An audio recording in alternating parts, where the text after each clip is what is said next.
नमस्कार दोस्तों, कैसे हैं आप? उम्मीद करता हूँ आप अच्छे होंगे और चैनल पर इतना प्यार देने के लिए आपका धन्यवाद। आपसे एक गुजारिश कि चैनल को सब्सक्राइब ज़रूर करें। तो चलते हैं, शुरू करते हैं सफ़र।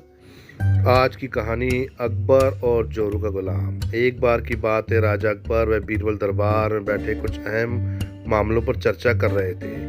तभी बीरबल ने अकबर से कहा, मुझे लगता है कि ज़्यादातर पुरुष जोरू के गुलाम होते हैं और अपनी पत्नियों से डर कर रहते हैं। बीरबल की यह बात राजा को बिल्कुल भी पसंद न आई। उन्होंने इस बात का विरोध किया। इस पर बीरबल भी अपनी बात मनवाने पर अड़ गए। उन्होंने राजा से कहा कि वह अपनी बात को सिद्ध कर सकते हैं, मगर इसके लिए राजा को प्रजा के बीच एक आदेश जारी करवाना होगा।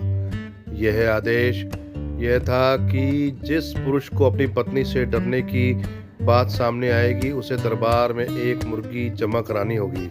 राजा बीरबल की इस बात पर तैयार हो गए। अगले ही दिन प्रजा के बीच आदेश करवाया गया। अगर ये बात सिद्ध हो जाती है कि कोई पुरुष अपनी पत्नी से डरता है, तो उसे दरबार में आकर बीरबल के पास एक मुर्गी जमा करानी होगी। फिर क्या था, देखते ही देखते बीरबल के पास ढेरों मुर्गी इकट्ठी हो गई और सैकड़ों मुर्गियां महल के बीच में घूमने लगी। अब बीरबल राजा के पास पहुंचे और बोले, महाराज, महल में इतनी मुर्गियां इकट्ठी हो गई हैं कि आप एक मुर्गी खाना खोल सकते हैं, इसलिए अब आप इस आदेश को वापस ले सकते हैं। मगर महाराज ने इस बात को गंभीरता से नहीं लिया और महल में मुर्गियों की संख्या और धीरे धीरे बढ़ने लगी। इतनी अधिक मुर्गियां महल में जमा हो जाने के बाद भी जब राजा अकबर बीरबल की बात से सहमत नहीं हुए, तो वो बीरबल ने अपनी बात सिद्ध करने के लिए एक नया उपाय निकाला।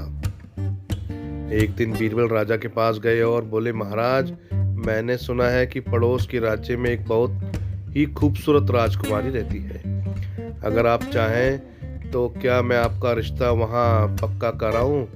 यह सुनते ही राजा चौंक उठे और बोले, बीरबल, तुम ये कैसी बातें कर रहे हो?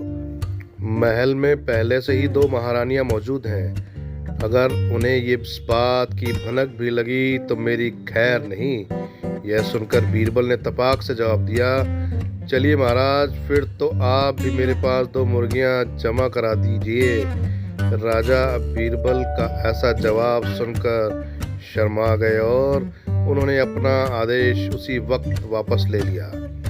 अकबर बीरबल की इस कहानी से हमें यह शिक्षा मिलती है कि बातों की चतुराई से हम किसी भी बात को मनवा सकते हैं। जरूरत है तो बस बीरबल की तरह चतुराई से अपना पक्ष रखने की।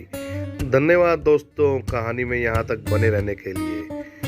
कहानी पसंद आई हो तो लाइक ज़रूर करें और अपने कोई विचार हों तो वो भी कमेंट बॉक्स में ज़रूर दें। तो मिलते हैं अगली कहानी में। नमस्कार, जय हिंद, धन्यवाद।